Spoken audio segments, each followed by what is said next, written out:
Hello, lovely people. Listen, in my quiet time this morning, I was reading Psalm 5. And especially, I'm breaking this up into two parts. I'm doing from verses 1 till 7. And then tomorrow or the next day, I'll do the second part on verses 8 till 12. But the whole psalm is absolutely fantastic. Now, verses 1 to 7, and I'm reading from an NLT version. It's, "Oh Lord, hear me as I pray. Pay attention to my groaning. Listen to my cry for help, my King, my God, for I will never pray to anyone but you. Listen to my voice in the morning, Lord. Each morning I bring my requests to you and wait expectantly.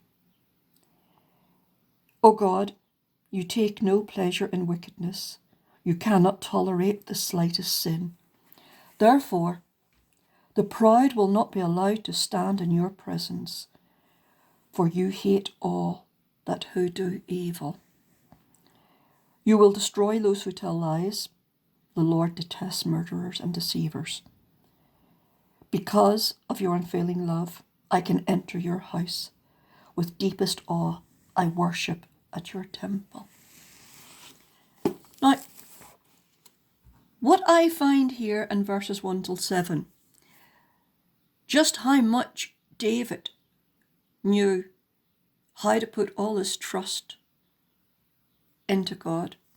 Every day, every morning, he brought every request before God. He trusted God with everything. Didn't depend on mankind, didn't depend on a spouse, a work colleague, a pal, whatever. He depended on God.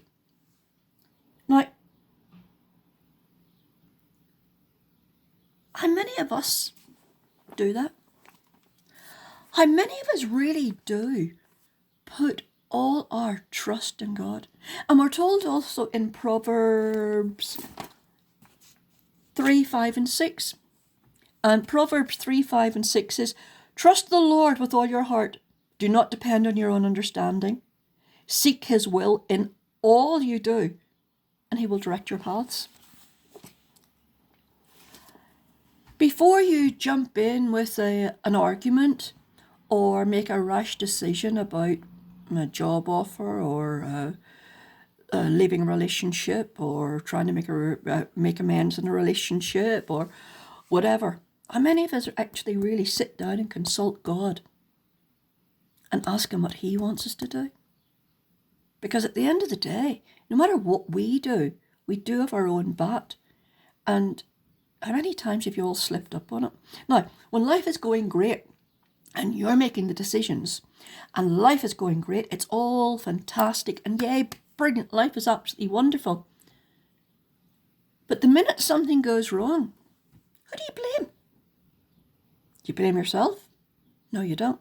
You blame God. Many people blame God. "Oh, why did God let this happen to me?" Well, if you didn't consult him about it, how's it his fault?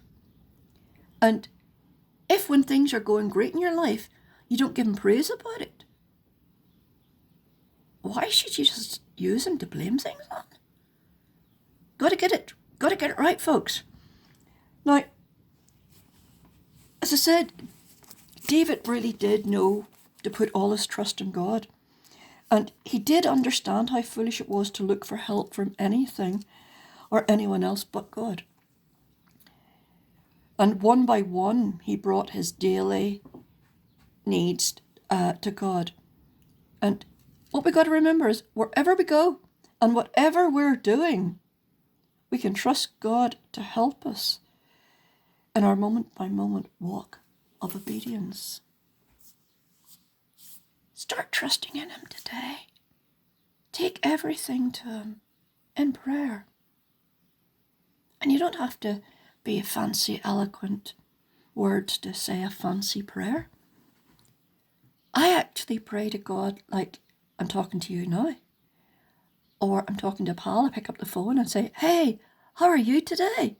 Yeah, that's it. How many times have you actually asked God how he's doing?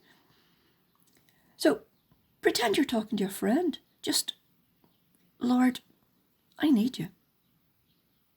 And he is there for you. Try it. It works wonders, believe me.